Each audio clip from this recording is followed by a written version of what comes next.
दोस्तों, आज मैं आप सभी को एक ऐसी ज्ञानवर्धक बात बताने जा रहा हूं जिसे अगर आपने अपने जीवन में उतार लिया तो यकीन मानना, फिर आप कभी बीमार नहीं पड़ोगे। तो चलिए शुरू करते हैं। नमस्ते दोस्तों, आपका स्वागत है आपके अपने अकेला व्यक्ति हर बार यूट्यूब चैनल में। दोस्तों, आज हम आपको बताएंगे बीमारी से बने के उपाय। आप हमारे उपाय को अपने जीवन में उतारिए, फिर देखिए आपके शरीर में फिर कभी बीमारी नहीं होगी। बस एक चीज खानी होगी। वही चीज कौन सी है, यह आज की बौद्ध कहानी की मदद से हम जानेंगे। कहानी की शुरुआत करते हैं दोस्तों। आजकल के इस भाग दौड़ भरे जीवन में हर कोई अपना शरीर बलशाली बनाना चाहता है। वह अपने आप को ऊर्जावान बनाना चाहता है और इसके लिए वह सुबह सुबह या शाम को जिम भी जाते हैं और तरह तरह की दवाइयों का इस्तेमाल भी करते हैं। लेकिन इसके बाद भी न जाने क्यों उनका शरीर उतना शक्तिशाली नहीं हो पाता और ना ही उनके शरीर में वह ऊर्जा आ पाती है। आपके शरीर के भीतर ऊर्जा का संचार होना शुरू हो जाएगा और आपका शरीर देखते ही देखते बलशाली हो जाएगा, क्योंकि यह ऐसी चीजें हैं जो आपके शरीर को पूरी तरह से बदल कर रख देती हैं। और इन चीजों का उपयोग जितना हमारे मुनि करते थे और जितने भी राजा महाराजा थे वे सभी किया करते थे। तभी तो वह 80 साल की उम्र तक भी हमेशा ऊर्जावान बने रहते थे। उनका शरीर बलवान रहता था और वह अपने जीवन की वृद्धावस्था में भी किसी भी युद्ध को करने में पूरी तरह से सक्षम थे। तो चलिए फिर जानते हैं कि वह कौन सी ऐसी चीजें हैं जिन्हें अपनाने के बाद आपका भी शरीर पूरी तरह से बलवान और ऊर्जावान बन जाएगा, जिनका उपयोग करके हम अपने शरीर का वजन बढ़ा सकते हैं, हम अपने शरीर को शक्तिशाली बना सकते हैं। एक समय की बात है, एक महात्मा थे। एक दिन उनके पास एक युवक आता है और वह उनसे हाथ जोड़कर कहता है, हे महात्मा, मैं आपके पास बहुत दूर से आया हूं। मैंने आपके बारे में बहुत कुछ सुन रखा है। कृपया करके आप मेरी समस्या का समाधान करें। इस पर वह महात्मा उस युवक से कहते हैं, बेटा, तुम्हारा इतना दूर आने का क्या कारण है? उन गुरु की इस बात का जवाब देते हुए वह युवक कहता है, हे महात्मा, देखने में तो मेरे शरीर में आपको कोई कमी नहीं लग रही होगी, लेकिन फिर भी मैं हमेशा थका थका रहता हूं। मेरा मन किसी भी काम में नहीं लगता। मैं जब भी किसी काम को शुरू करता हूं उससे पहले ही मेरा मन हार मान लेता है। ऐसा प्रतीत होता है कि मेरे शरीर में मानो ऊर्जा ही नहीं बची।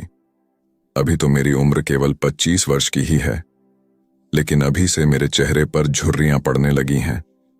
मैं दिन भर आलस से भरा रहता हूं। मेरा शरीर बीमारियों से घिरा रहता है। मेरे शरीर में बहुत सारी बीमारियों ने घर कर लिया है। इसलिए आज मैं आपके पास आया हूं, क्योंकि मैंने आपके बारे में बहुत सारी बातें सुन रखी हैं। मैंने सुना है कि किस तरह से आप लोगों का जीवन बदल देते हैं, किस तरह से आप लोगों को बलवान और ऊर्जावान बना देते हैं। इसीलिए आप मुझे कुछ ऐसा उपाय बताएं जिससे मेरा शरीर पहले से अधिक बलशाली हो जाए और मेरे शरीर में ऊर्जा का संचार हो, और साथ ही मुझे कोई बीमारी भी ना हो और मेरा मस्तिष्क अच्छी तरह से कार्य कर सके, किसी भी काम में मन लगा सके। उस शिष्य की सारी बातें सुनने के बाद वह महात्मा उस युवक से कहते हैं, बेटा, आज मैं तुम्हें ऐसी 5 चीजें बताने वाला हूं जिसे अपनाकर तुम आसानी से अपने शरीर को शक्तिशाली बना सकते हो। तुम्हारा शरीर ऊर्जा से भरपूर हो जाएगा और तुम्हारा मन भी हर काम में लगेगा। आज जो भी मैं तुम्हें बताने जा रहा हूं उसे बहुत ध्यानपूर्वक सुनना, क्योंकि इनका नियमित रूप से उपयोग करने से ना तो तुम्हें कोई बीमारी होगी और ना ही तुम्हें थकान महसूस होगी, बल्कि तुम पूरे दिन ऊर्जा से भरे रहोगे और तुम्हारा मस्तिष्क भी अच्छी तरह से कार्य कर पाएगा।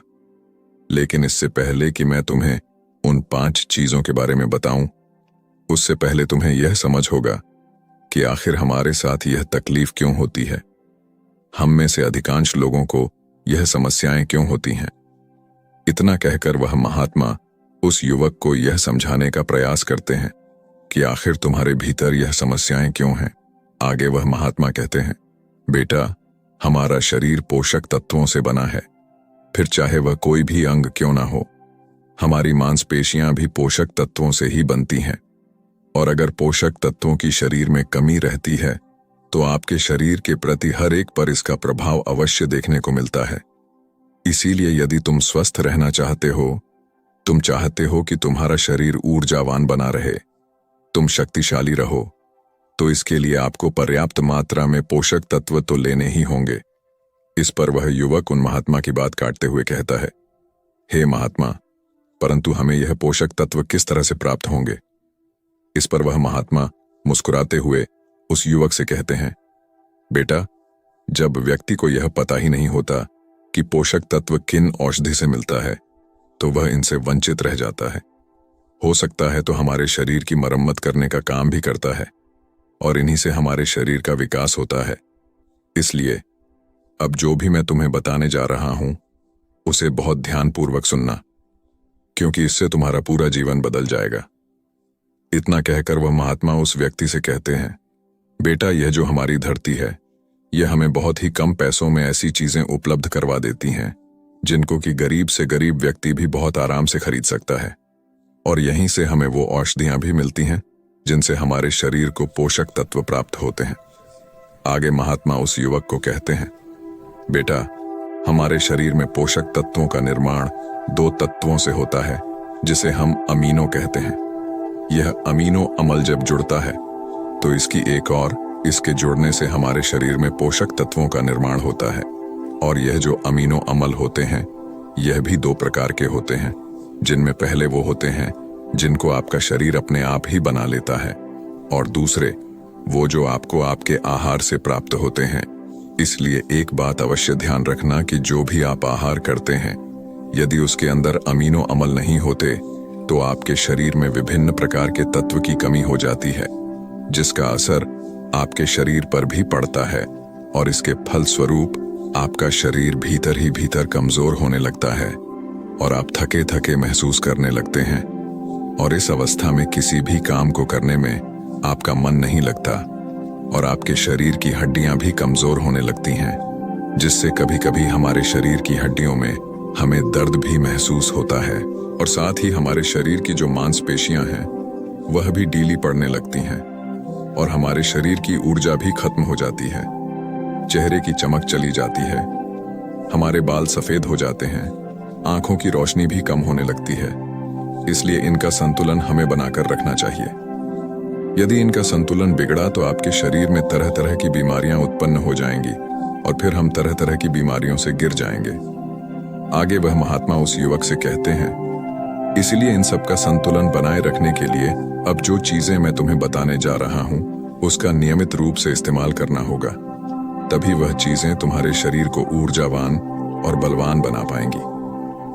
आगे वह गुरु उस युवक को पहली चीज बताते हुए कहते हैं, बेटा, आप चाहे कितना भी आहार क्यों ना खा लो, लेकिन आपको वह पोषक तत्व नहीं मिल पाएगा जो आपको पनीर से मिलता है। आयुर्वेद में पनीर को पोषक तत्वों का खजाना कहा जाता है। पनीर आपको सामान्य से लेकर गंभीर शारीरिक समस्याओं से भी बचाता है, क्योंकि इसके अंदर तरह तरह के पोषक तत्व हमें मिलते हैं, जैसे कैल्शियम, फास्फोरस, सॉलिड और भी तरह तरह के पोषक तत्व, जो एक गर्भवती महिला और बच्चों के स्वास्थ्य के लिए बहुत ही लाभकारी होते हैं। पनीर में मौजूद विटामिन ई और कैल्शियम आपको कैंसर के खतरे से बचाते हैं, और इसमें मौजूद कैल्शियम और फास्फोरस, जिसकी मदद से आपकी हड्डियों को मजबूती मिलती है, और साथ ही साथ पनीर खाने से दिल की बीमारियों से भी राहत मिलती है। इसमें पाए जाने वाला सेलेनियम नामक एंटीऑक्सीडेंट लंबे समय तक आपको जवान बनाए रखता है, आपको भीतर से पूरी तरह से स्वस्थ रखता है, जिससे आप ऊर्जावान बने रहते हैं और बीमार नहीं पड़ते। आगे वह महात्मा उस व्यक्ति से कहते हैं, पनीर में मौजूद पोषक तत्व शरीर को न केवल ऊर्जा देते हैं, बल्कि वह हमारे शरीर के मांसपेशियों के लिए भी बहुत महत्वपूर्ण होते हैं। यह आपकी मांसपेशियों को पहले से मजबूत बनाते हैं या उनकी मरम्मत करते हैं, और साथ ही पोषक तत्व हमारे वजन को संतुलित रखने में भी हमारे लिए बहुत मददगार साबित होते हैं। इसलिए तुम्हें आज से ही रोजाना 100 ग्राम पनीर खाना चाहिए, और 100 ग्राम पनीर के अंदर तुम्हें 20 ग्राम पोषक तत्व मिल ही जाएंगे। तुम चाहो तो पनीर को यूं ही कच्चा भी खा सकते हो, या फिर तुम चाहो तो इसे गाय के घी में थोड़ा सा पकाकर इसका इस्तेमाल कर सकते हो, या फिर तुम चाहो तो इसकी सब्जी बनाकर भी इसे उपयोग में ले सकते हो। आगे वह महात्मा उस युवक से कहते हैं, बेटा यदि तुम चाहो तो पनीर खुद घर पर ही बना सकते हो। इसके लिए तुम्हें एक बर्तन में थोड़ा सा दूध लेना होगा और उसे अच्छे से गर्म करना होगा। उसके बाद उसमें नींबू की 2-3 बूंदें डालकर कुछ देर के लिए उसे हल्की आंच पर पकाना होगा। यदि आप घर पर ही पनीर बनाएंगे और यह शुद्ध होगा तो यह आपके लिए और भी ज्यादा लाभदायक होगा, क्योंकि घर पर बनाया हुआ पनीर ताजा भी होता है और इसमें कोई मिलावट भी नहीं होती, जो आपके स्वास्थ्य के लिए बहुत ही लाभदायक होता है। आगे वह महात्मा उस युवक को दूसरी चीज बताते हुए कहते हैं, सोयाबीन में कई प्रकार के अमीनो एसिड भी पाए जाते हैं जो हमारी शरीर के मांसपेशियों और हड्डियों को स्वस्थ रखने में हमारी मदद करते हैं। सोयाबीन को फाइबर का बेहतरीन स्रोत माना जाता है। यदि आप सोयाबीन का केवल 1 कप इस्तेमाल करते हैं तो इसमें आपको करीब 10 ग्राम तक फाइबर मिल जाएगा, जो हमारे शरीर के लिए बहुत ही ज्यादा लाभदायक होता है।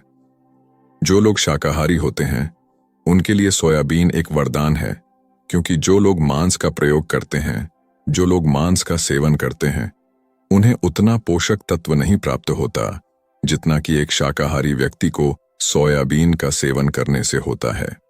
सोयाबीन में हमें पोषक तत्व के साथ साथ आयरन भी पर्याप्त मात्रा में मिलता है, जिससे आपके शरीर के अंदर खून की कमी कभी नहीं होती। सोयाबीन फैट्स का बहुत ही बेहतरीन स्रोत है। इसमें जरूरी ओमेगा 3 भी पाया जाता है। यह दिल की सेहत के लिए बहुत लाभकारी होता है और यह हमारे शरीर के भीतर कई सारी बीमारियों से लड़ता है और हमारे शरीर को हमेशा स्वस्थ रखने में हमारी मदद करता है। शरीर की दुर्बलता, बालों और त्वचा की तमाम समस्याओं को दूर करने के लिए सोयाबीन को बहुत कारगर माना गया है। इसका इस्तेमाल करने से आपका शरीर भी पहले से अधिक बलशाली होने लगेगा। सोयाबीन शरीर में नई कोशिकाओं को बनाता है और इसके साथ ही पुरानी कोशिकाओं की मरम्मत भी करता है। सोयाबीन के सेवन से शरीर में कुछ ऐसे जरूरी हार्मोन निकलते हैं जिससे हमारा मानसिक संतुलन पहले से बेहतर होने लगता है। सोयाबीन के सेवन से हमारी हड्डियां पहले से अधिक मजबूत होने लगती हैं और इसके लगातार प्रयोग से आपका रक्तचाप भी नियंत्रण में रहता है। आगे वह महात्मा उस युवक से कहते हैं, लेकिन मेरी एक बात और याद रखना, इसका उपयोग केवल 100 ग्राम ही करना, क्योंकि 100 ग्राम सोयाबीन में आपको 30 ग्राम प्रोटीन मिल जाएगा और इतना हमारे शरीर के लिए बहुत है। इसके लिए तुम्हें पहले सोयाबीन को थोड़ी देर पानी में भिगो कर रखना है और पानी में भीगने की वजह से जब वह नरम हो जाएगा तब तुम आराम से उसका सेवन कर सकते हो। आप चाहे तो इसे कच्चा भी खा सकते हैं या फिर इसकी सब्जी बनाकर भी आप इसका सेवन कर सकते हैं। आगे वह महात्मा उस युवक को तीसरी चीज बताते हुए कहते हैं, अंकुरित दाल का प्रयोग करो। दाल में आपको हरी मोठ की दाल, मोठ के छिलके वाली दाल और चने की दाल का सेवन करना है। यह तीनों ही पोषक तत्वों का बहुत अच्छा स्रोत है। इन तीनों में आपको भरपूर मात्रा में फाइबर मिल जाता है। जब आपके शरीर में फाइबर अच्छी मात्रा में होता है तो यह आपके पाचन के लिए बहुत ही लाभकारी होता है। जिन लोगों को कब्ज की समस्या होती है, निश्चित रूप से उन्हें अंकुरित दाल का प्रयोग तो करना ही चाहिए, जिससे उनकी कब्ज की समस्या वह बिल्कुल ही खत्म हो जाएगी और आपकी आंतें अर्थात आपका पेट पूरी तरह से साफ हो जाएगा। शरीर में जमीन सारी गंदगी बाहर निकल जाएगी। इस कारण आपका पाचन तंत्र पहले से बेहतर काम करने लगेगा और आपको अन्य समस्याओं से भी छुटकारा मिल जाएगा। आगे महात्मा उस युवक से कहते हैं, जो वस्तु प्रकृति के जितने निकट होती है वह आपकी प्राण शक्ति को उतना ही ज्यादा बढ़ाती है और अंकुरित दालों में जीवन है, जो आपकी प्राण शक्ति को बढ़ाते हैं, आपकी ऊर्जा को बढ़ाते हैं, आपको तरोताजा रखते हैं। और इन तीनों दालों का इस्तेमाल तुम्हें कुछ इस प्रकार करना होगा। पहले तो इन तीनों दालों को पानी में भिगो कर रखना है और करीब 3 घंटों तक इन्हें पानी में यूं ही भिगोए रखना है। उसके बाद उन्हें पानी से निकालना है और सूती कपड़े में बांधकर उन्हें रख देना है और फिर उस सूती कपड़े पर थोड़ा सा पानी छिड़क कर उसे करीब 12 घंटे के लिए यूं ही छोड़ देना है। और इन 12 घंटों के बीच में आप 6 घंटों के अंतराल में उस सूती कपड़े को एक बार फिर पानी से भिगा सकते हैं, जिससे कि उस कपड़े में नमी बनी रहेगी। और इसके बाद 12 घंटे के बाद आप देखेंगे कि मूंग चने की दाल अंकुरित हो जाएगी। इसके बाद आप चाहें तो इसे कच्चा खा सकते हैं या इसमें थोड़ा सा नींबू, थोड़े से टमाटर, थोड़े से खीरे इत्यादि डालकर आप इसका सलाद भी बना सकते हैं और फिर इसका सेवन कर सकते हैं। आगे महात्मा उस युवक को चौथी चीज बताते हुए कहते हैं, भुना हुआ चना खाओ क्योंकि इसमें भरपूर मात्रा में विटामिन होता है। भुने हुए चने का इस्तेमाल आप दो तरीके से कर सकते हैं। एक तरीका तो यह है कि आप इसको ऐसे ही खा सकते हैं और दूसरा तरीका यह है कि आप इसका आटा पिसवा कर इसका सत्त बना सकते हैं और फिर इसका सेवन कर सकते हैं। इससे आपके शरीर को ऊर्जा मिलेगी। यदि तुम 100 ग्राम की मात्रा में चना लेते हो तो इसमें तुम्हें 18 ग्राम प्रोटीन मिल जाएगा और भुना हुआ चना आपके मस्तिष्क के विकास के लिए बहुत लाभदायक होता है। इससे आपका मस्तिष्क बहुत अच्छी तरह से काम करने लगता है, जिससे आपको कोई भी निर्णय लेने में परेशानी नहीं आती। और इसके साथ ही यह आपके बालों के लिए भी बहुत लाभदायक है और आपकी त्वचा के लिए भी बहुत उपयोगी है। भुना हुआ चना मनीज, फास्फोरस और तांबे का भी एक पूरा स्रोत है, जो हमारे हृदय स्वास्थ्य के लिए भी बहुत लाभकारी होता है। और इसमें मौजूद फास्फोरस विशेष रूप से हमारे शरीर के लिए बहुत बढ़िया स्रोत है और यही कारण है कि जब हम इसका लगातार नियमित रूप से सेवन करते हैं तो ये हमारे खून में जमी गंदगी और कोलेस्ट्रॉल को कम करने में हमारी मदद करता है।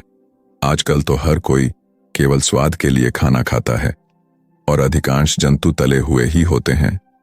ऐसे में जब हम तला हुआ भोजन करते हैं तो इनमें से निकलने वाला तेल हमारे शरीर की नसों को जाकर बंद कर देते हैं, जिससे हमारे शरीर में हृदय रोग का खतरा बढ़ जाता है। लेकिन यदि आप भुने हुए चने का नियमित सेवन करते हैं तो यह आपको हृदय रोग से बचा सकता है। भुना हुआ चना खाने से शरीर की इम्यूनिटी बहुत मजबूत हो जाती है, क्योंकि भुने हुए चने में एंटीऑक्सीडेंट के पर्याप्त गुण पाए जाते हैं, जो हमारे शरीर की ऊर्जा को बढ़ाने में हमारी मदद करते हैं। और जो लोग अपने शरीर का वजन कम करना चाहते हैं वे लोग भी भुने हुए चने का सेवन कर सकते हैं, क्योंकि इसमें भरपूर मात्रा में फाइबर पाया जाता है, जिससे हमारे शरीर का पाचन तंत्र ठीक हो जाता है और पहले से बेहतर काम करने लगता है। और साथ ही इसके सेवन से हमारे शरीर में ऊर्जा का प्रवाह भी होता है और हमारे शरीर में ऊर्जा बनी रहती है, जिससे हमें बार बार भूख नहीं लगती और हम लंबे समय तक किसी भी काम को करने में सक्षम हो पाते हैं। आगे गुरुवर उसी वक्त को पांचवीं चीज बताते हुए कहते हैं, बेटा मूंगफली का सेवन करो। मूंगफली में सभी पोषक तो मौजूद होते हैं जो हमारे शरीर के लिए जरूरी है। इसमें आयरन, कैल्शियम, विटामिन, जिंक पर्याप्त मात्रा में पाए जाते हैं और इसका सेवन करने से आप कई प्रकार की बीमारियों से बच सकते हैं। मूंगफली में मोनोअंश सैचुरेटेड अम्ल पाया जाता है। यह हमारे शरीर से बैड कोलेस्ट्रॉल को घटाने में हमारी मदद करता है और साथ ही हमारे शरीर के अच्छे कोलेस्ट्रॉल को बढ़ाने में हमारी मदद भी करता है। यदि आप नियमित रूप से मूंगफली का सेवन करते हैं तो आपको हृदय रोग की समस्याएं ना के बराबर देखने को मिलेंगी और साथ ही मूंगफली सर्दी जुकाम में भी बहुत राह दिलाता है। यह हमारे शरीर को भीतर से गर्म रखने में हमारी मदद करता है। इसके रोजाना सेवन से फेफड़ों को मजबूती मिलती है और इस मौसम में जब सर्दी का मौसम चल रहा है तो ऐसे में हम खांसी जुकाम से बचना चाहते हैं, तो नियमित रूप से यदि आप मूंगफली का सेवन करते हैं तो आपको सर्दी जुकाम में बहुत राहत मिलेगी। मूंगफली में भी भरपूर मात्रा में फाइबर और पोषक तत्व पाए जाते हैं, जिससे हमें भूख कम लगती है और यह हमारे वजन को भी नियंत्रित रखने में हमारी मदद करता है। और यदि आप चाहे तो इसका इस्तेमाल अपने वजन को कम करने में भी कर सकते हैं। मूंगफली में हमें मैग्नीज, कैल्शियम का हाइड्रेट की भरपूर मात्रा मिल जाती है। इसके सेवन से हमारे शरीर का ब्लड शुगर कंट्रोल में रहता है। अगर आपको भी डायबिटीज जैसी समस्या है तो आप मूंगफली का सेवन कर सकते हैं। यह आपके लिए बहुत लाभदायक होगा। मूंगफली खाने से आप कई प्रकार के कैंसर से भी बच सकते हैं। इसमें कॉलफिनोल एंटीऑक्सीडेंट की मात्रा बहुत अधिक होती है, जो हमारे शरीर में कैंसर के खतरे को कम करने में बहुत सहायक होता है। और मूंगफली में मौजूद फैटी एसिड हमारे शरीर की त्वचा के रोगों से बचाने में हमारी मदद करते हैं।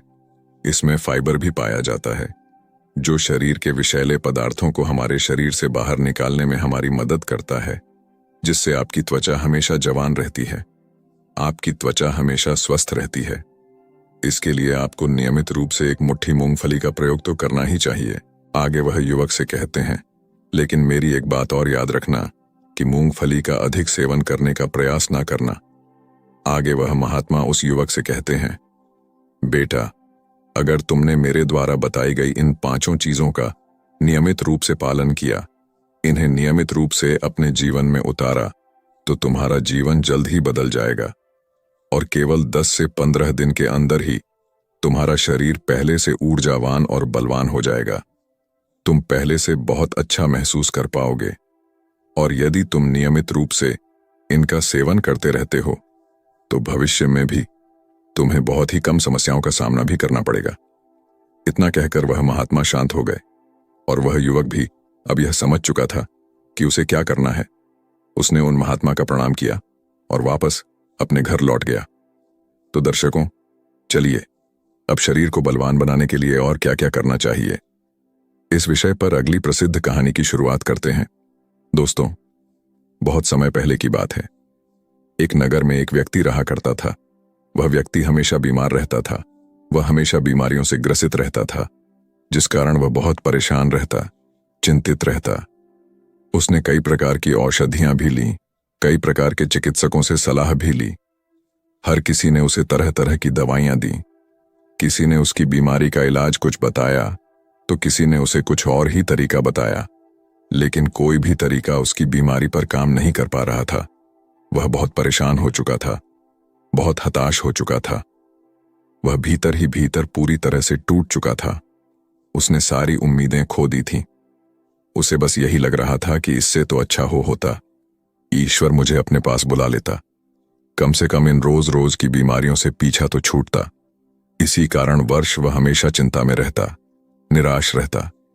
तभी एक दिन उसके पास उसका एक मित्र आया। उसने उसे एक महात्मा के बारे में बताया। वह महात्मा लोगों का इलाज बिना किसी औषधि, बिना किसी दवाइयों के करते थे।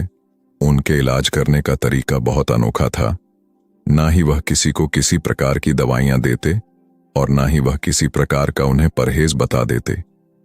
न जो भी उनके पास जाता था वह पूरी तरह से स्वस्थ और तंदुरुस्त हो जाता। जब उस व्यक्ति के मित्र ने उन महात्मा के बारे में उसे बताया तो उस व्यक्ति से रहा नहीं गया। तुरंत ही उन महात्मा से मिलने के लिए जा पहुंचा। जब वह वहां गया तो उसने उन महात्मा से कहा, हे महात्मा, मैंने आपके बारे में बहुत सुना है।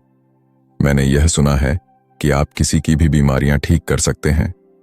ना ही आप उसे कोई औषधि देते हैं और ना ही उसे कोई उपाय बताते हैं, फिर भी वे लोग पूरी तरह से स्वस्थ और तंदुरुस्त हो जाते हैं। यह बहुत अद्भुत बात है और यह सुनकर ही मैं आपके पास आया हूं। लेकिन मैं यह जानना चाहता हूं, क्या आखिर बिना औषधियों के, बिना दवाओं के हमारा शरीर कैसे ठीक हो सकता है? हमारे शरीर की बीमारियां कैसे खत्म हो सकती हैं? आगे वह व्यक्ति उन महात्मा से कहता है महात्मा, देखने में तो मेरा शरीर बहुत ही हट्टा कट्टा है और मैं मोटा भी हूं, और इसी मोटापे के कारण मेरे शरीर में ना जाने कितनी प्रकार की बीमारियां हैं और इसके कारण वर्ष में बहुत परेशान हूं। जब भी मैं किसी चिकित्सक के पास जाता हूं तो वह यही कहता है कि तुम बहुत मोटे हो, अपना वजन घटा लो, तुम्हारी सारी बीमारियां ठीक हो जाएंगी। जिसके लिए वह मुझे कुछ औषधियां, कुछ दवाइयां भी देते हैं, लेकिन वह दवाइयां कुछ काम नहीं करती और मेरी बीमारियां ठीक नहीं हो पाती हैं। महात्मा, वैसे तो मैं खुद भी नहीं जानता हूं कि मेरे शरीर में कौन कौन सी बीमारियां हैं। जैसे यदि मैं कुछ दूर चलता हूं तो मेरी सांस फूलने लग जाती है। इसके अलावा जब मैं चलता हूं तो मेरे घुटनों में दर्द भी महसूस होता है। मेरे दिल की धड़कन तेज हो जाती है, जिस कारण हृदय के रुकने का खतरा भी होता है। ऐसी ना जाने कई सारी बीमारियां मेरे शरीर को घेर रखी हैं और मैं इनसे छुटकारा पाना चाहता हूं। मैं बहुत परेशान हो चुका हूं। मैंने आज तक जितनी भी औषधियां ली हैं, जितनी भी दवाइयां ली हैं, वे सारी दवाइयां, वे सारी औषधियां मेरे किसी काम की नहीं। वे सभी मेरे बीमारियों को ठीक नहीं कर पाई। इसी कारण मैं बहुत परेशान हूं, बहुत चिंतित हूं और इसी कारणवश आज मैं आपके पास आया हूं। मेरा आधा जीवन यूं ही व्यर्थ हो चुका है। कृपया करके मुझे कोई ऐसा तरीका बताएं जिससे मैं अपनी बीमारियों को खुद ही ठीक कर लूं। मुझे किसी चिकित्सक के पास ना जाना पड़े। इस पर वह महात्मा मुस्कुराने लगे और उस युवक से कहते हैं, क्या तुम्हें पूरा विश्वास है कि तुम अपने शरीर की बीमारियों को खुद ठीक कर सकते हो? क्योंकि यह विश्वास ही है जो तुम्हें तुम्हारी बीमारियों से मुक्त कर सकता है। जिन्हें खुद पर विश्वास होता है वे लोग अपने ने जीवन में कुछ भी हासिल कर लेते हैं। ठीक उसी प्रकार यह चीजों में खुद पर विश्वास होगा तो तुम अवश्य ही अपनी बीमारी को ठीक कर पाओगे। अन्यथा यदि तुम्हें खुद पर विश्वास ही नहीं तो तुम अपने जीवन में कभी कुछ नहीं पा सकते, और तो और ना ही तुम अपने बीमारियों का इलाज कर सकते हो। यदि तुम्हें खुद पर विश्वास है तभी मैं तुम्हें वह तरीके बता सकता हूं, अन्यथा तुम यहां से जा सकते हो। यह उपाय तुम्हारे किसी काम का नहीं, क्योंकि यदि तुम्हें खुद पर विश्वास ना हुआ, तुम्हें यह बता भी दो, तब भी तुम अपने आप से अपनी बीमारियों को ठीक नहीं कर पाओगे। इसलिए मेरा यह तरीका तुम्हें बताना भी व्यर्थ हो जाएगा। इस पर वह युवा उन महात्मा से कहता है, हे महात्मा, मुझे खुद पर पूरा विश्वास है और इसी कारणवश मैं आज आपके पास आया हूं। यदि आपको मुझ पर विश्वास नहीं है तो बताइए मुझे क्या करना होगा जिससे मैं आपको यह यकीन दिला सकूं कि मुझे खुद पर पूरा यकीन है, मुझे खुद पर पूरा विश्वास है कि मैं अपने खुद की बीमारियों को ठीक कर सकता हूं। इस पर वह महात्मा उस युवक से कहते हैं, देखो, हमारा शरीर हमें संकेतों के माध्यम से यह समझाने का प्रयास करता है कि हमारे शरीर में क्या तकलीफें हैं और हमें उसे कैसे ठीक करना है, लेकिन हम कभी भी अपने शरीर के उन संकेतों को समझ नहीं पाते। हम उसे हमेशा नजरअंदाज कर देते हैं, जिस कारण ही हम अनेकों प्रकार की बीमारियों से ग्रसित हो जाते हैं और यह मायाजाल इसी तरह से चलता चला जाता है। इसलिए सबसे पहले तुम्हें अपने शरीर के संकेतों को समझना होगा, तभी तुम अपनी बीमारियों को समझ पाओगे और उनका इलाज भी कर पाओगे। और इसके लिए तुम्हें ध्यान करना होगा, क्योंकि ध्यान ही वह मार्ग है जिससे तुम अपने आप को समझ पाओगे, अपने शरीर के उन संकेतों को समझ पाओगे, अपने शरीर में होने वाले उन बदलाव को महसूस कर पाओगे। उसके बाद ही तुम्हें यह पता चल पाएगा कि तुम्हारे शरीर में क्या कमी है और किस कारणवश तुम बीमारी से ग्रसित हो। और जब एक बार तुम अपने शरीर को समझने लगोगे, उसके द्वारा दिए गए उन संकेतों को समझने लगोगे, तो तुम खुद का इलाज शुरू कर पाओगे, अपने शरीर को उन बीमारियों से बचा सकोगे। इसलिए सबसे पहला और मुख्य बिंदु है ध्यान के द्वारा तुम अपने शरीर में संवेदनशीलता पैदा कर सकते हो, जिससे तुम अपने शरीर के संकेतों को समझ सको, जान सको, उन्हें पहचान सको। उदाहरण के लिए, जैसा कि तुमने कहा था, तुम यदि थोड़ी देर भी चलते हो तो तुम्हारी सांस फूलने लग जाती है। लेकिन क्या तुमने कभी यह ध्यान दिया है कि आखिर तुम्हारी सांस क्यों फूल जाती है? तब तुमने पाया होगा कि तुम्हें तो एस्मा हो चुका है। लेकिन यदि तुमने इन संकेतों को पहले ही समझ लिया होता तो तुम अपने शरीर को एस्मा जैसी बीमारी से बचा पाते, उसका इलाज कर पाते। इसलिए अपने शरीर और अपने दिमाग में एक संबंध स्थापित करो, जिस संबंध के जरिए तुम्हारा मस्तिष्क यह समझ सके कि आखिर तुम्हारे शरीर में क्या चल रहा है, तुम आखिर किस बीमारी से ग्रसित हो। जब तुम्हारे दिमाग को तुम्हारे शरीर में यह संकेत मिलने लग जाते हैं कि आखिर तुम्हारे शरीर में क्या बीमारी है और इसका क्या कारण है, तो उसके बाद तुम अगले कदम पर बढ़ सकते हो। और अगला कदम है आत्मचिंतन, अर्थात विजुअलाइजेशन। इसके लिए तुम्हें कोई ऐसा स्थान खोजना है जहां पूरी तरह से शांति हो। तुम्हें वहां जाकर कुछ देर के लिए आराम से बैठना है और उस दौरान अपनी आंखें बंद करके अपने मन और मस्तिष्क में तस्वीर देखने की कोशिश करनी है कि तुम पूरी तरह से ठीक हो चुके हो। जैसा तुम चाहते थे तुम वैसा ही पूरी तरह से स्वस्थ हो चुके हो, और ऐसा तुम्हें अगले 7 मिनट तक करना होगा। 7 मिनट तक तुम्हें इस एहसास को महसूस करना होगा, इसे बरकरार रखना होगा कि तुम पूरी तरह से ठीक हो चुके हो, तुम्हारी बीमारी पूरी तरह से खत्म हो चुकी है। तुम ठीक होने के बाद कैसा महसूस कर रहे हो, तुम्हें कितनी खुशी है, तुम उस बात से कितना खुश हो, ये सारी चीजें तुम्हें अपने मन और मस्तिष्क में देखनी होंगी। और यह तस्वीर पूरी तरह से साफ स्पष्ट होना चाहिए कि तुम क्या चाहते हो। और इस तरीकों को अपनाने के लिए तुम किसी ऐसे संगीत का भी इस्तेमाल कर सकते हो जिसके जरिए तुम आसानी से आत्मचिंतन कर सको, जिससे तुम्हारा मन शांत हो जाए और तुम आत्मचिंतन में पूरी तरह से डूब सको। जितना साफ और जितने स्पष्ट आप तस्वीर देख सकेंगे, उतनी ही जल्दी आप अपनी बीमारियों को ठीक कर पाएंगे। जब भी हम किसी खेल के बारे में सोचते हैं तो हमारा मन आसानी से उसके तस्वीर बड़ी सरलता और साफ और स्पष्ट तौर पर बना पाता है।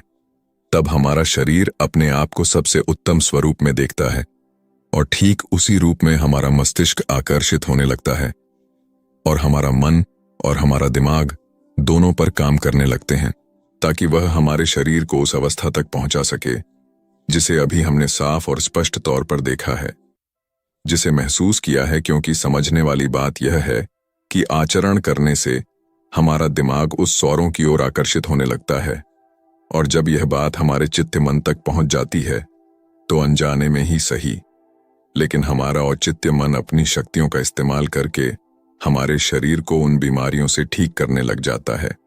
और आप अपने अवचेतन मन की इस शक्ति का इस्तेमाल करके आपके अंदर तरह तरह की बीमारियों को ठीक कर सकते हैं।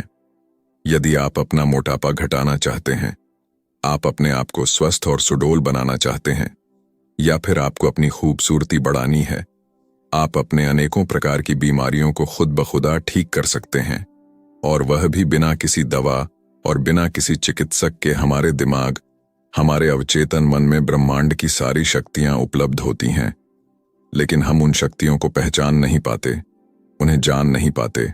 उनका सही इस्तेमाल करना हमें नहीं पता, क्योंकि हमें उसे इस्तेमाल करने की उन प्रक्रिया के बारे में ठीक से नहीं पता कि हम किस तरह से उन शक्तियों का इस्तेमाल कर सकते हैं, कैसे उन्हें जागरूक कर सकते हैं। इसके लिए आपको आत्मचिंतन करना ही होगा, और जहां पर भी आप आत्मचिंतन करने बैठेंगे वहां पूरी तरह से शांति होनी चाहिए।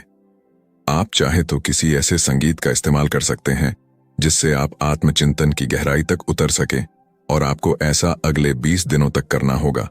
और हर रोज 20 मिनट जब आप ऐसा करेंगे तो आपको अपने भीतर एक अभूतपूर्व बदलाव महसूस होगा। इससे केवल न आप अपने बीमारी को ठीक कर सकते हैं, बल्कि आप जो चाहते हैं वह सब भी हासिल कर सकते हैं। आगे महात्मा उस व्यक्ति को तीसरी आदत बताते हुए कहते हैं, खुद से प्यार करना सीखो। तुम एक पल के लिए यह सोचो, जो व्यक्ति खुद से प्यार नहीं करता वह भला अपनी बीमारियों को क्यों ठीक करना चाहेगा, तो खुद को ही कोसेगी। कुछ लोग तो यह भी कहते हैं कि यार ये बीमारी होने से तो अच्छा था कि ईश्वर मुझे उठा लेता, इतनी तकलीफ मुझसे नहीं सही जाती। ऐसे लोग खुद को कोसते हैं, खुद को और भी पीड़ा देते हैं, और ऐसे में हम जाने अनजाने अपने मस्तिष्क को, अपने मन को यह संदेश भेज रहे होते हैं कि हम खुद से प्यार नहीं करते, हम खुद से नफरत करते हैं। तो भला ऐसा शरीर किसे चाहिए जिस कारण हम जाने अनजाने उन तकलीफों को, उन बीमारियों को और भी ज्यादा बढ़ावा देते हैं, और देखते ही देखते हम अपनी उस नफरत के कारण अपने आप से हार जाते हैं, हम अपनी हिम्मत खो बैठते हैं। जरा आप एक पल के लिए यह सोच कर देखिए, जिस व्यक्ति को खुद पर भरोसा ना हो वह भला अपने जीवन में क्यों जीना चाहेगा? वह अपनी तकलीफों, अपनी बीमारियों से क्यों मुक्त होना चाहेगा? क्या आपने कभी यह देखा है कि जो व्यक्ति खुद पर विश्वास करता है, खुद से प्यार करता है, वह लोग किसी भी परिस्थिति में खुलकर जीते हैं, और वह बड़ी से बड़ी बीमारियों का सामना भी हंसकर करते हैं, और वह आखिर में जीत ही जाते हैं। और जो व्यक्ति खुद पर विश्वास करते हैं वही लोग आत्मचिंतन की गहराई तक उतर भी पाते हैं, क्योंकि उन्हें खुद पर विश्वास है। वह जानते हैं कि जो बीमारी उन्हें आज घेर कर रखी है वह बीमारी ज्यादा देर तक नहीं रहने वाली, वह आज नहीं तो कल उससे ठीक हो ही जाएंगी। यदि आप भी खुद पर विश्वास करते हैं और आत्मचिंतन की गहराई तक उतरना चाहते हैं तो पहले आपको खुद से प्यार करना सीखना ही होगा। उसके बाद आपका मस्तिष्क अपने आप ही ऐसे उपाय पैदा करने लगेगा जिससे आप अपनी बीमारियों को खुद ब खुद करने की क्षमता जानता है, लेकिन हम जाने अनजाने उससे उस चीज का सही इस्तेमाल नहीं कर पाते। और यही कारण है कि हम खुद ब खुद अपने आप को छोटी से छोटी बीमारियों से भी ठीक नहीं कर पाते। और यह सब प्रयोग करते वक्त खुद पर विश्वास रखें, अपने आप से प्यार रखें, और साथ ही अपने दिनचर्या पर भी ध्यान दें। आप क्या खाते हैं, किस समय खाते हैं, काव्य व्यायाम करते हैं, किन लोगों के साथ बैठते हैं, और हम क्या क्या बातें करते हैं, यह सारे दिनचर्या पर आपको ध्यान देना होगा। समय पर खाना और समय पर व्यायाम करना आपको तरह तरह की बीमारियों से दूर रखता है। और वास्तविकता देखी जाए तो हम में से अधिकांश लोगों का दिमाग तभी बढ़ते हैं जब हम अपने दिनचर्या में बदलाव लाते हैं। जब हम समय पर खाना नहीं खाते, समय पर व्यायाम नहीं करते, समय पर हम अपने कामों को अंजाम नहीं देते, जिससे हमारे मन और मस्तिष्क में तनाव पैदा होने लगता है। हमारे भीतर एक भय उत्पन्न होने लगता है, जिससे हम अनेकों प्रकार की बीमारियों को अपनी ओर आकर्षित करने लगते हैं।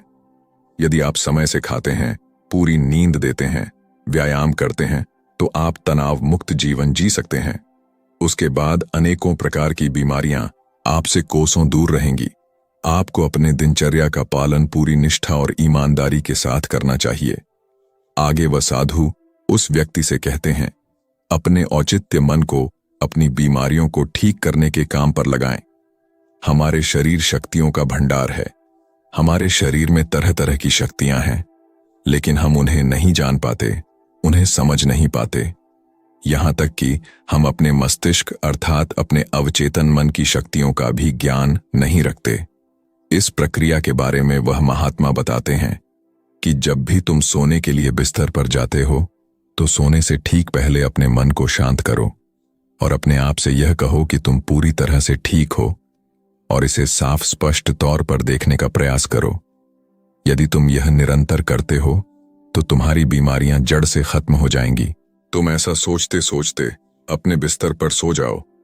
उसके बाद तुम्हारा अंतर्मन मन जादू की तरह काम करने लगेगा। और इस बात से तो आप भली भांति परिचित होंगे कि जब हम सो जाते हैं तब भी हमारा अंतर्मन मन हमारे लिए काम कर रहा होता है।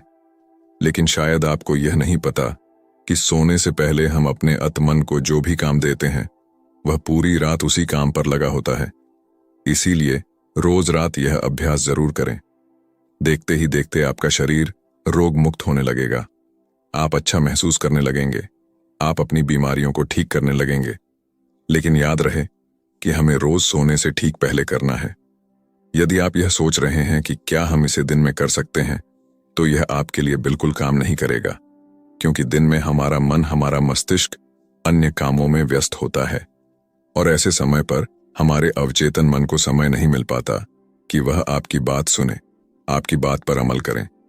लेकिन रात को सोते वक्त हमारा पूरा शरीर सो रहा होता है। हम चेतन मन शांत और स्थिर होता है, सो रहा होता है।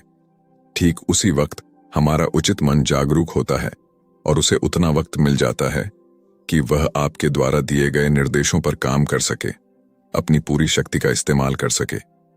आगे वह साधु महाराज उस व्यक्ति से कहते हैं कि आज चाहे विज्ञान कितना भी आगे निकल चुका हो, आज भी बहुत सारी बीमारियां ऐसी हैं जिसके बारे में यह विज्ञान भी पता नहीं कर पाता। बड़े बड़े चिकित्सक तुम्हारे शरीर में वह बीमारियां ढूंढ ही नहीं पाते, लेकिन हम उन बीमारियों से परेशान जरूर रहते हैं। और ऐसी बीमारियां जिन्हें विज्ञान भी ठीक नहीं कर पाता, तो तुम्हें क्या लगता है ऐसी बीमारियां क्या औषधियों से ठीक की जा सकती हैं? नहीं। और जब हम तरह तरह की दवाइयां, तरह तरह की औषधियां लेकर हार चुके होते हैं, तब हम यह खुद ही महसूस करने लग जाते हैं कि हम अपनी बीमारी का इलाज नहीं कर सकते। यह बीमारी, जब आप खुद से किसी बीमारी का इलाज करने में असफल होते हैं, तो आप उस चिकित्सक के पास जा सकते हैं जिस पर आपको भरोसा हो, जो आपको सही दवा, सही औषधि दे सके। लेकिन उससे पहले कुछ प्रयास करके देखिए और यकीन मानिए, आपके अंदर वह सारी शक्तियां हैं जो बिना दवाओं के आपके शरीर को ठीक कर सकती हैं। आज से कई हजार साल पहले, जब कोई विज्ञान नहीं था, कोई ज्ञान नहीं था, कोई चिकित्सा प्रणाली नहीं थी, उस समय के लोग इन प्रक्रियाओं के बारे में, इन पद्धतियों के बारे में भली भांति परिचित थे। वे लोग अच्छी तरह से जानते थे कि हम खुद से ही खुद की बीमारियों को ठीक कर सकते हैं और उनके पास कोई दूसरा विकल्प भी नहीं होता था। लेकिन उन्हें खुद पर विश्वास होता था और यही कारण था कि वे लोग अपनी खुद की बीमारियों को खुद से ही ठीक कर लेते थे।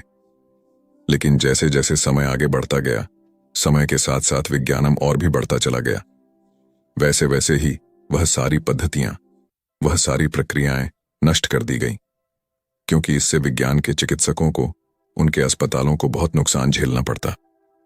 जरा आप एक बार के लिए यह सौ कर देखिए कि आप एक चिकित्सक हैं और आपके पास जब कोई मरीज आएगा ही नहीं तो आप क्या करेंगे? आपके पास पैसे कहां से आएंगे? आप अपना घर बार कैसे चलाएंगे? जिस कारण ये सारी पद्धतियां छुपा दी गईं। लोगों को यह यकीन दिलाया गया कि आप खुद से खुद को ठीक नहीं कर सकते, और देखते ही देखते हम सब ने इन सब चीजों पर यकीन कर लिया। और अब तो हालत यह हो चुकी है कि हम चाहे छोटी सी बीमारी क्यों ना हो, जैसे ही हमें लगता है कि हमें यह बीमारी है, तुरंत किसी चिकित्सक के पास जाते हैं, क्योंकि हमें खुद पर विश्वास नहीं है, हमें खुद पर यकीन नहीं है। और उसका नतीजा यही है कि हम तरह तरह की बीमारियों से घिरे हुए हैं। एक बीमारी खत्म नहीं होती कि दूसरी बीमारी हमें घेर लेती है। और जब भी आप किसी बीमारी के इलाज के लिए किसी चिकित्सक के पास जाते हैं तो वह आपको तरह तरह की दवाइयां दे देते हैं, जो हमारी बीमारी को तो ठीक कर देते हैं ना, लेकिन उन दवाइयों से हमारे शरीर में और भी तरह तरह की बीमारियां पनपने लगती हैं। इस कहानी के माध्यम से महात्मा उस व्यक्ति को यह समझाने का प्रयास करते हैं कि तुम अपना इलाज स्वयं कर सकते हो। इस बात पर विश्वास करो, इस बात पर यकीन करो।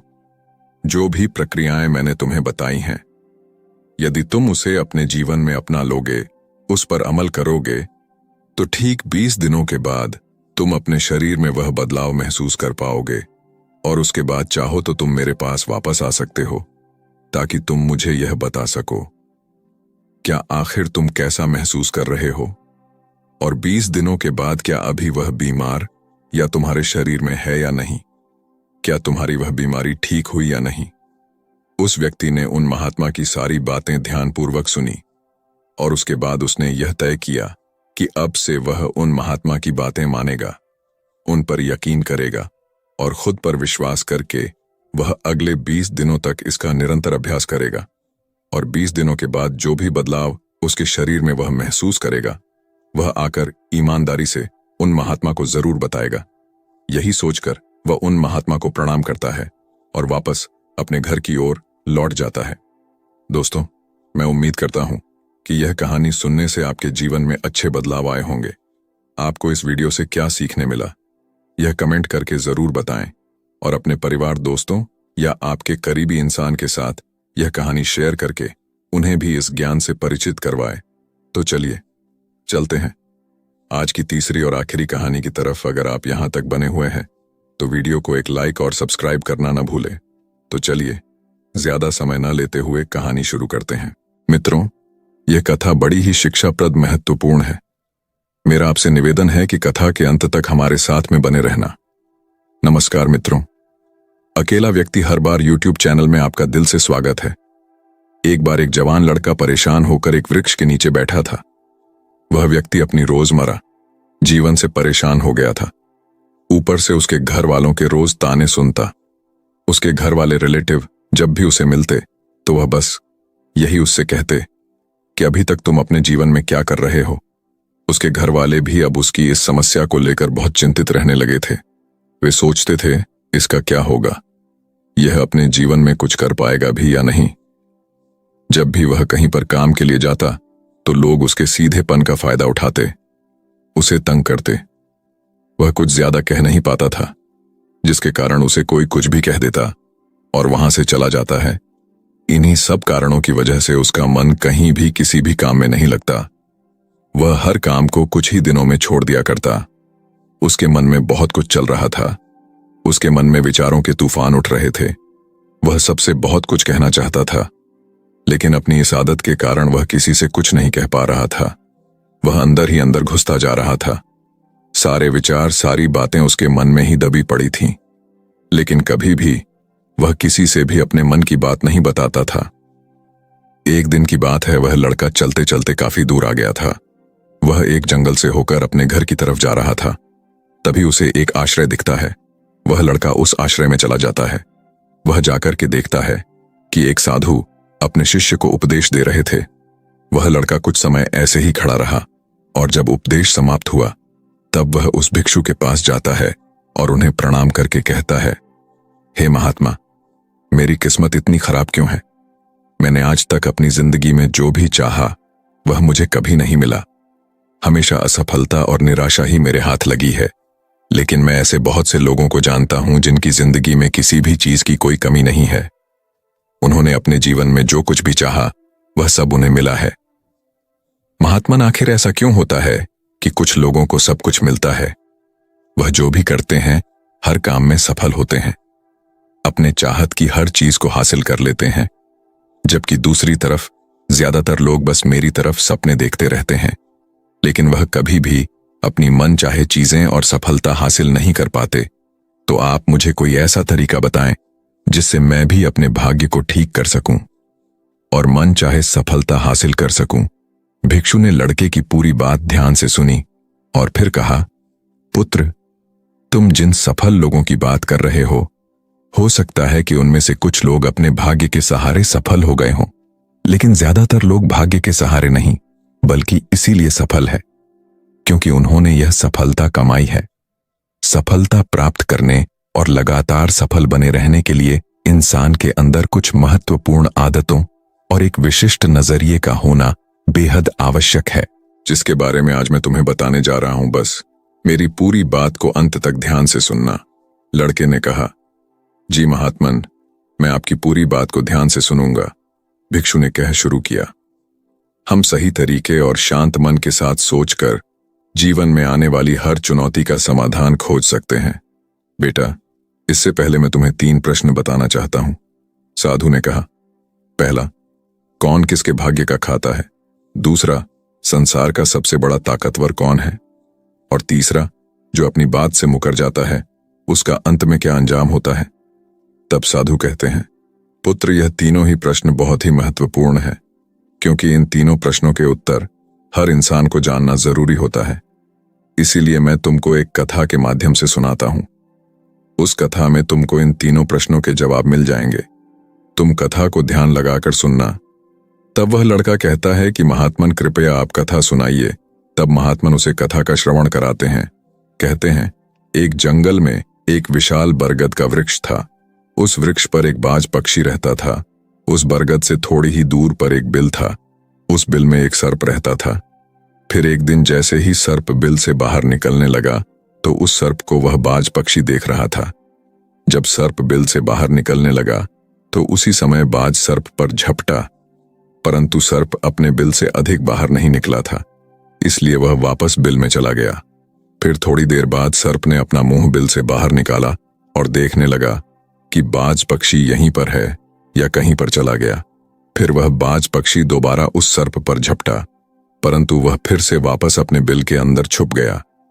जैसे ही सर्प अपने बिल से बाहर निकलने का प्रयास करता तो बाज उस पर हमला करता और उसे उठाकर ले जाने की कोशिश करता।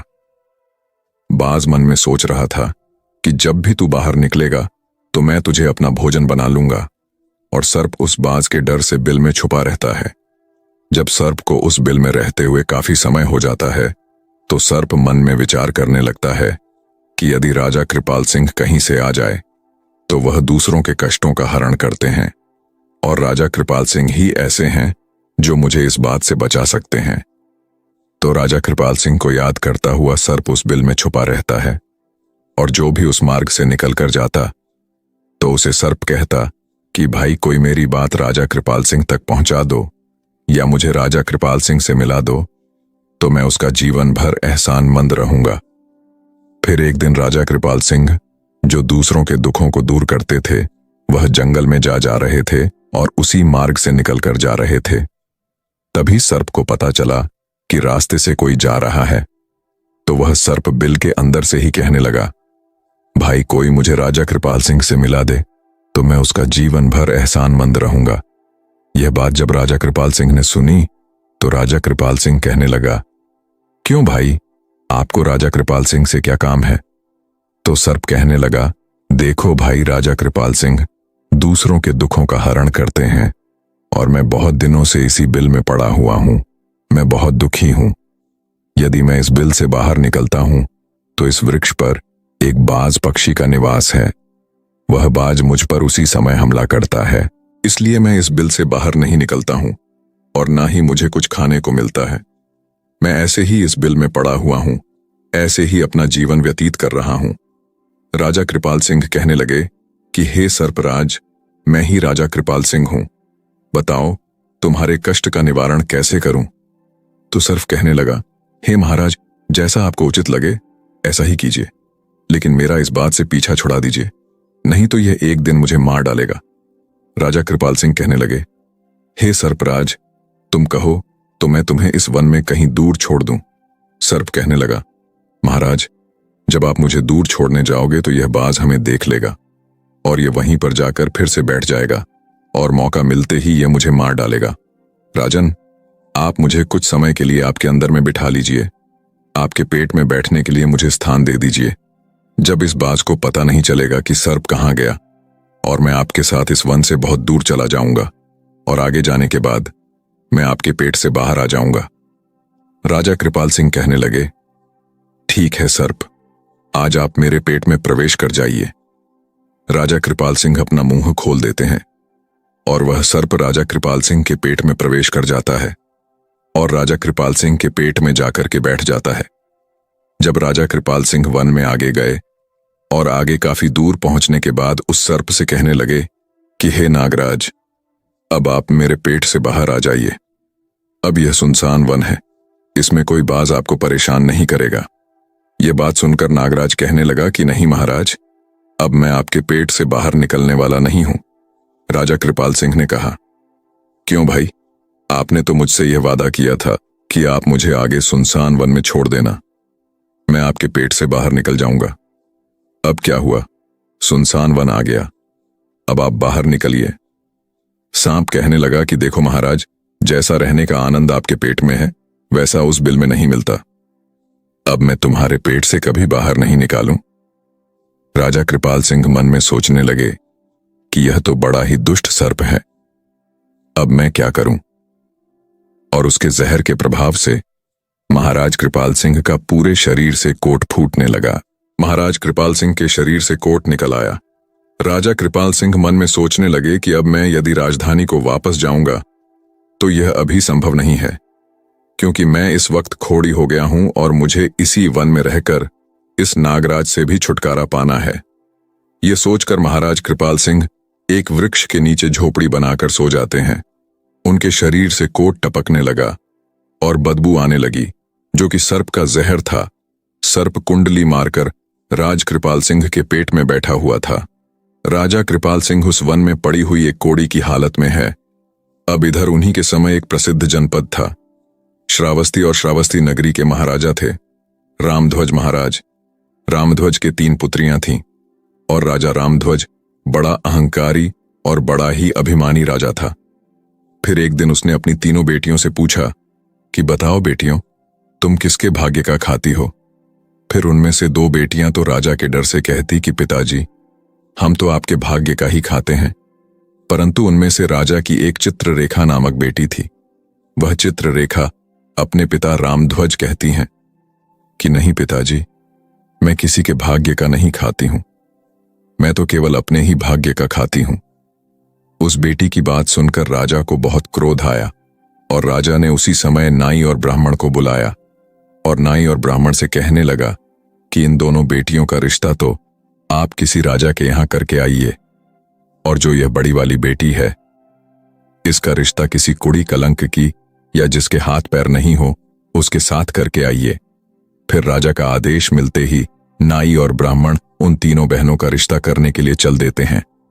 उन्होंने राजा की दोनों छोटी बेटियों का रिश्ता तो राजवंशों में कर दिया, परंतु तीसरी बेटी के लिए वर ढूंढते ढूंढते हुए उसी वंश से निकलकर जा रहे थे जिस वन में राजा कृपाल सिंह अपनी झोपड़ी में कोड़ी के रूप में पड़े हुए थे। उनके शरीर से कोट बह रहा था तो राजा कृपाल सिंह को देखकर नाई और ब्राह्मण आपस में कहने लगे कि इससे अच्छा तो कोई व्यक्ति हमें नहीं मिलेगा, इसीलिए इसके साथ ही राजा की लड़की का संबंध करके चलते हैं। फिर राजा कृपाल सिंह के साथ नाई और ब्राह्मण ने राजा रामध्वज की लड़की चित्ररेखा का विवाह तय कर दिया और राजा ने भी बहुत जल्दी ही चित्रलेखा को उस वन में ले जाकर कि वहीं उस कोड़ी राजा कृपाल सिंह के साथ उसका विवाह संपन्न कर दिया।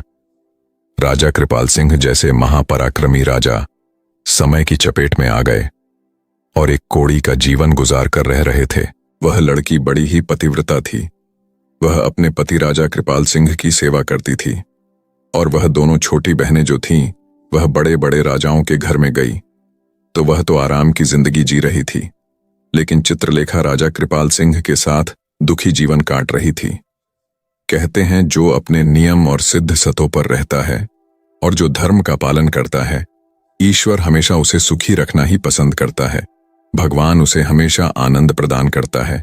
इसलिए जब उस झोपड़ी में रहते रहते चित्ररेखा को राजा कृपाल सिंह के साथ बहुत दिन बीत जाता, तो उस झोपड़ी के पास एक पीपल का वृक्ष था और उस वृक्ष के नीचे एक दूसरा सर्प का बिल था। तो एक दिन कृपाल सिंह सो रहे थे और रात्रि का समय था और चित्रलेखा महाराज कृपाल सिंह की सेवा कर रही थी। उसी समय उस बिल एक सर्प बाहर निकलता है और बाहर निकलकर जो राजा कृपाल सिंह के पेट में सर्प था, उस सर्प से कहने लगता है, अरे दुष्ट, अपने वचन से मुकर गया। तूने तो महाराज कृपाल सिंह से कहा था कि मैं दूर वन में जाकर तुम्हारे पीठ से बाहर निकल जाऊंगा, और तो ऐसे परोपकारी राजा के पीठ में जाकर के बैठ गया। तुम्हारे जहर के कारण राजा के पूरे शरीर से कोट निकाल आया। अरे तुझे शर्म नहीं आई कि तूने कितना गलत काम किया है? क्योंकि इतने समय में राजा कृपाल सिंह न जाने कितने ही जीवों का दुख दूर करते, वह सिर्फ आगे कहता है, यदि कोई सुन रहा हो तो मैं तेरे मरने का उपाय बताता हूं। यदि कोई गंगा जल ला करके इस राजा को पिला दे तो तेरे उसी समय 100 टुकड़े हो जाएंगे और मल के रास्ते से बाहर निकल जाएगा। अब राजा के पेट के अंदर बैठा हुआ जो सर्प था, वह दूसरे सर्प से कहने लगा कि तेरे जैसा भी मैंने कभी नहीं देखा। धन के खजाने पर कुंडली मारकर बैठा है। यदि यह धन मानव समुदाय के कल्याण के लिए लगाया जाता तो इससे न जाने कितने मानवों का भला होता। मैं भी तेरे मरने का उपाय बताता हूं। यदि कोई सुन रहा हो तो कोई पीपा तेल गर्म करके तेरे बिल में डाल दे, तो उसी समय तू नष्ट हो जाएगा और इस बिल वाले स्थान की खुदाई करेगा तो यहां पर अपार धन संपत्ति निकलेगी। उस बात को चित्रलेखा बड़े ध्यान से सुन रही थी। चित्रलेखा ने मन में विचार आया, यह राजा कृपाल सिंह है और इनके पेट में एक सर्प बैठा हुआ है, इस कारण महाराज के शरीर से कोट निकाल रहा है। तो वह बेचारी चित्ररेखा एक ऋषियों के आश्रय पर पहुंचती है और उन ऋषियों से अनुरोध करती है कि साधु, मुझे एक गिलास गंगा जल की आवश्यकता है। ऋषियों ने कहा, कौन हो? गंगा जल का क्या करेगी? तो वह चित्ररेखा कहने लगी, हे मुनिवर, मैं राजा रामध्वज की बेटी चित्ररेखा हूं और मेरे पति के लिए मुझे दवा के रूप में गंगा जल चाहिए। उस रर ने उसे एक गिलास गंगा जल दे दिया। अब चित्ररेखा गंगा जल लेकर जल्दी ही महाराज कृपाल सिंह के पास पहुंच गई और पहुंचकर महाराज कृपाल सिंह से कहने लगे कि महाराज, यह दवाई है, आपके कोढ़ को सही करने के लिए आप इसे ग्रहण कीजिए। राजा कृपाल सिंह उस गंगा जल को पी गए और जैसे ही राजा कृपाल सिंह ने उस गंगा जल का पान किया तो थोड़ी ही देर में उस सर्प के समय 500 टुकड़े हो गए। जो पेट में था वह सर्प नष्ट हो गया। वह धीरे धीरे राजा के शरीर से बाहर निकल आया। अब तो राजा का कोढ़ धीरे धीरे सही होने लगा और कुछ ही दिनों में राजा का कोढ़ बिल्कुल सही हो गया। राजा का पूरा उपचार हो गया। राजा पहले की तरह स्वस्थ हो गए। अब राजा कृपाल सिंह से चित्ररेखा कहने लगी, हे महाराज, मैं एक स्त्री हूं, इस शहर में नहीं जा सकती हूं। आप शहर में जाइए और एक पीपा तेल लेकर आ जाएं। राजा कृपाल सिंह कहने लगे कि चित्ररेखा, उस तेल का तुम क्या करोगी? चित्ररेखा ने कहा, महाराज, आप पहले तेल का पीपा लेकर आइए, फिर मैं आपको बताऊंगी। फिर चित्ररेखा की बात सुनकर राजा कृपाल सिंह बाजार में जाते हैं और वहां से एक पीपा तेल का लेकर आते हैं। फिर चित्ररेखा वहां आग जलाती है और उस आग पर उस तेल को गर्म करती है और गर्म करके उस सर्प के बिल में खाली कर देती है। जैसे ही उस बिल में वह गर्म तेल डाला गया तो सर्प की मृत्यु हो गई। राजा कृपाल सिंह से चित्ररेखा कहने लगी कि महाराज, स्थान को खोद दीजिए। फिर राजा कृपाल सिंह ने जब उस स्थान की खुदाई की तो वहां से अपार धन संपत्ति निकाली। चित्ररेखा कहने लगी, महाराज देखिए, मैं जानती हूं कि आप जय नरेश राजा कृपाल सिंह हैं, परंतु मेरे पिता ने मेरा अपमान किया है और मुझे एक कोड़ी दिया था, परंतु मैं मेरे भाग्य का खाती हूं, इसलिए इसी स्थान पर मेरे पिता का जो महल है उससे अच्छा महल बनना चाहिए। राजा कृपाल सिंह कहने लगे, चित्ररेखा, तुम कैसी बातें कर रही हो? हम नरेश हैं, भला यहां पर महल क्यों बनाएंगे? आप उज्जैन नगरी को चलिए, परंतु राजा कृपाल सिंह के कहने पर भी चित्ररेखा नहीं मानी। फिर राजा कृपाल सिंह ने उस वन में एक शानदार महल का निर्माण करवाया। मित्रों, इस संसार में सबसे बलवान समय होता है और कोई बलवान नहीं होता है। जिसका समय अच्छा होता है वह आगे बढ़ता रहता है, और जिसका समय खराब हो जाता है, जिसका समय विपरीत होता है, वह पतन की ओर अग्रसर हो जाता है। राजा रामध्वज पर एक दूसरा राजा आक्रमण कर देता है और उस आक्रमण में रामध्वज पराजित हो जाता है और राजा अपने परिवार हित प्राण बचाने के लिए उसी वन में पहुंच जाता है। जब वन में राजा भूखा प्यासा भटक रहा था, फटे हुए वस्त्र और भूख से पीड़ितों और प्यास से राजा का गला सूखा जा रहा था, तो राजा घूमते घूमते उस चित्ररेखा और राजा कृपाल सिंह के महल के नजदीक से गुजरता है। तो चित्ररेखा अपने पिताजी को पहचान जाती है। चित्ररेखा ने अपने एक सेवक को भेजा और सेवक भेजकर महाराज रामध्वज, जो कि एक फटी हुई हाल में थे, उनके पास वस्त्र नहीं थे, उन्हें बुलवाया। रामध्वज ने सोचा कि यह ना जाने कौन है और हमें क्यों बुला रही है। जब राजा रामध्वज उस लड़की के पास पहुंचे तो लड़की को पहचान लिया। चित्ररेखा रामध्वज से कहने लगी कि पिताजी, मैं वही चित्ररेखा हूं और मैं आपसे यह कहती थी कि मैं मेरे भाग्य का खाती हूं। देखिए, मैं मेरे ही भाग्य का खाती हूं, आपके भाग्य का नहीं खाती हूं। पिताजी, मैं वही चित्ररेखा हूं और मैं आपसे यह कहती थी कि मैं मेरे भाग्य का खाती हूं। देखिए, मैं मेरे ही भाग्य का खाती हूं, आपके भाग्य का नहीं खाती हूं। आपने ने मुझे एक कूड़ी को दिया था, परंतु मेरे भाग्य में तो एक सम्राट लिखा था। देखिए पिताजी, मैं उज्जैन नरेश राजा कृपाल सिंह की पत्नी हूं। राजा रामध्वज मन में विचार करता है और अपनी उस लड़की से अपने अपराध के लिए क्षमा मांगता है। इस संसार में सबसे बड़ा बलवान समय है और हर कोई व्यक्ति किसी दूसरे के भाग्य का नहीं खाता है। हर कोई यह सोचता है, यह मेरे भाग्य का खा रहा है। नहीं, कोई किसी के भाग्य का नहीं खाता है। जो कोई खाता है वह अपने भाग्य का ही खाता है। हर दाने दाने पर खाने वाले का नाम होता है। आप यह ना सोचे कि हम किसी को खिला रहे हैं। आप किसी को खिलाने वाले कौन होते? इस संसार को खिलाने वाला तो एक ही है और वह है भगवान। जो अपनी बात से मुकर जाता है उसका अंत वही होता है जो राजा कृपाल सिंह के पेट में बैठे हुए उस सर्प का हुआ था। अंततः वह विनाश को प्राप्त होता है। हमेशा सत्य की ही जीत होती है और अधर्मी, अत्याचारी और पापियों का अंत होता है। इस तरीके से राजा कृपाल सिंह और उसकी पत्नी चित्ररेखा ने राजा रामध्वज का बड़ा स्वागत किया। वह राजा कृपाल सिंह महाराज रामध्वज को